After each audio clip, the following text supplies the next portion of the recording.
Swastiastu. Assalamualaikum warahmatullahi wabarakatuh. Shalom, namo buddhaya, dan salam sejahtera untuk kita semua.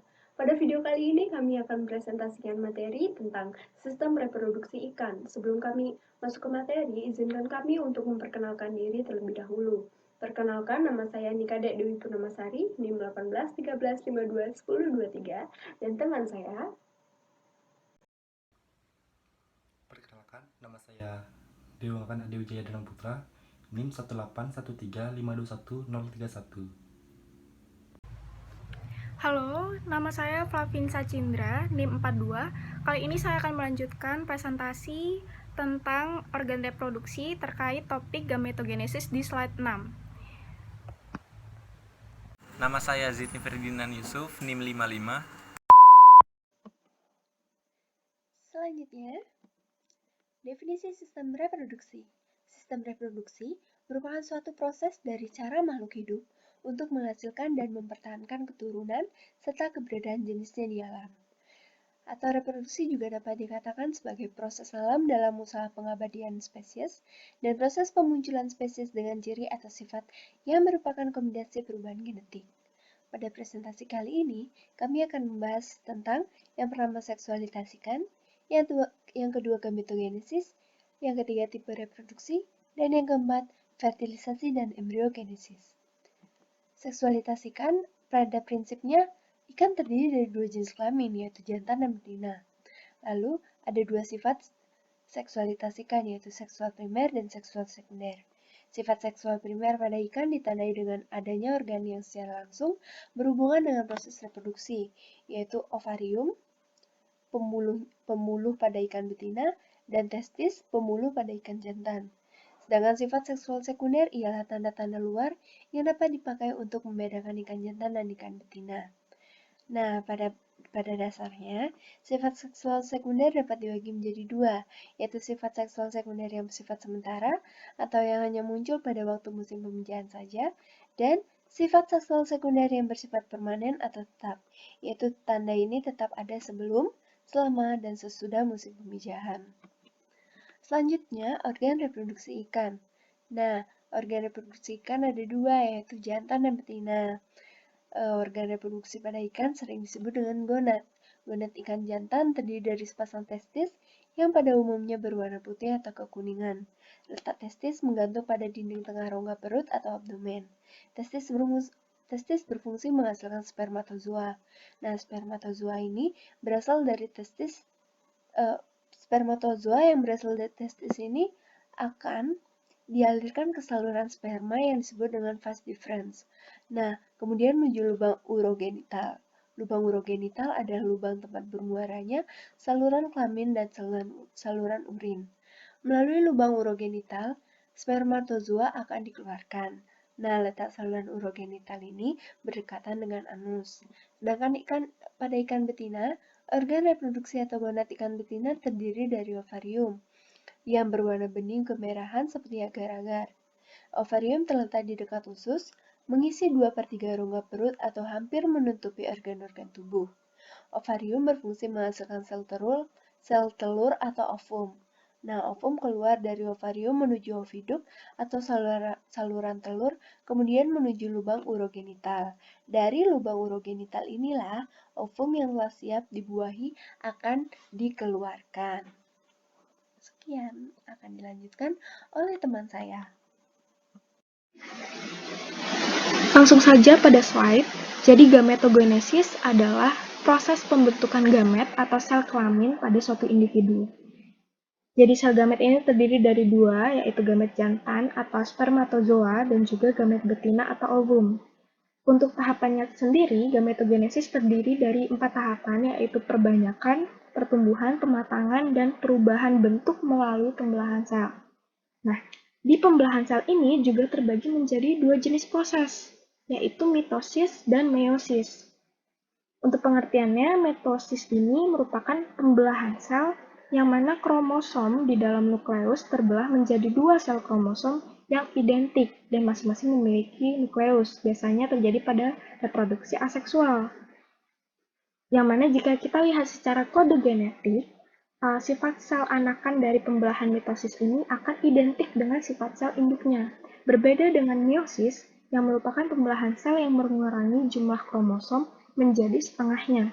Proses ini biasanya terjadi di seksual, dan secara kode genetiknya, sifat sel anak akan berbeda dari sel indukannya. Nah, seperti yang sudah diterangkan, gametogenesis terbagi menjadi dua, yaitu jantan dan pada betina. Kalau jantan, prosesnya bernama spermatogenesis, dan pada betina bernama oogenesis. Spermatogenesis merupakan penggandaan spermatogonia melalui pembelahan mitosis yang berulang-ulang dan tumbuh menjadi spermatosit primer, kemudian melalui pembelahan meiosis membentuk spermatosit sekunder. Tahapannya juga terbagi menjadi tiga, yaitu ada spermatositogenesis yang merupakan proses pembelahan sel dari spermatogonium menjadi spermatid. Pembelahan selnya juga terjadi secara mitosis dan meiosis yang tadi. Dilanjutkan dengan tahapan spermiogenesis yang merupakan peristiwa perubahan spermatid menjadi sperma yang lebih dewasa. Lanjut ke spermiasi yang merupakan peristiwa pelepasan sperma mature atau matang dari sel septoli ke lumen tubulus seminiferus, selanjutnya ke epididymis. Untuk oogenesis sendiri, ini merupakan proses perkembangan telur dari ovarium, yang mana proses ini tidak jauh berbeda dengan proses spermatogenesis. Di sini sudah ditampilkan gambaran tentang proses dari pembentukan gamet atau sel kelamin secara spermatogenesis dan oogenesisnya.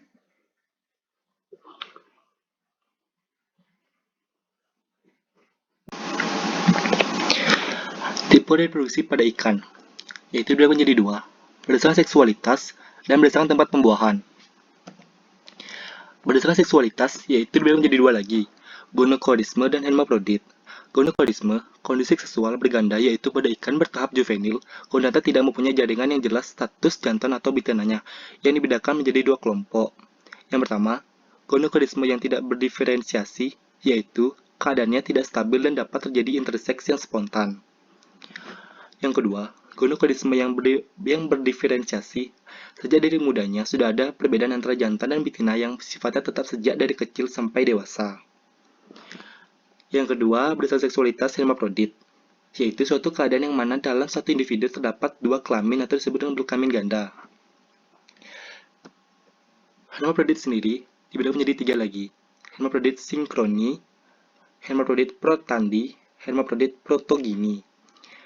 Hermaprodit sinkroni yaitu golongan ikan yang gonadanya dapat matang dalam waktu yang bersamaan, misalnya pada ikan Ceranus sp dan Hepatotus hepatotus. Sedangkan pada hermaprodit protandi, yaitu golongan ikan yang dalam hidupnya mengalami perubahan dari jenis jantan menjadi jenis betina, misalnya pada ikan kakap merah.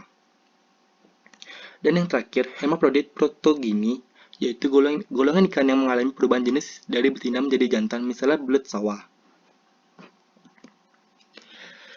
Berdasarkan tempat pembuahannya, itu dibedakan menjadi tiga jenis lagi.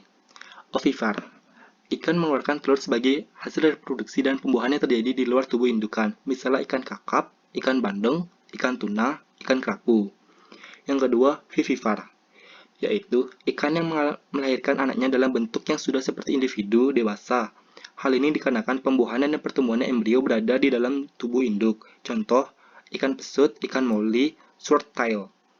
Dan yang terakhir, ovovivar, ikan melahirkan anaknya namun yang sudah dibuahi di dalam tubuh induk, sedangkan embrio baru melakukan pertumbuhan di luar tubuh induk. Contohnya, ikan dari kelas Elasmobranchi, ikan hiu, dan ikan pari.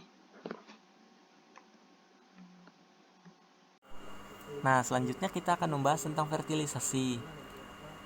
Sebelum kita membahas fertilisasi, kita harus mengetahui dulu apa itu fertilisasi.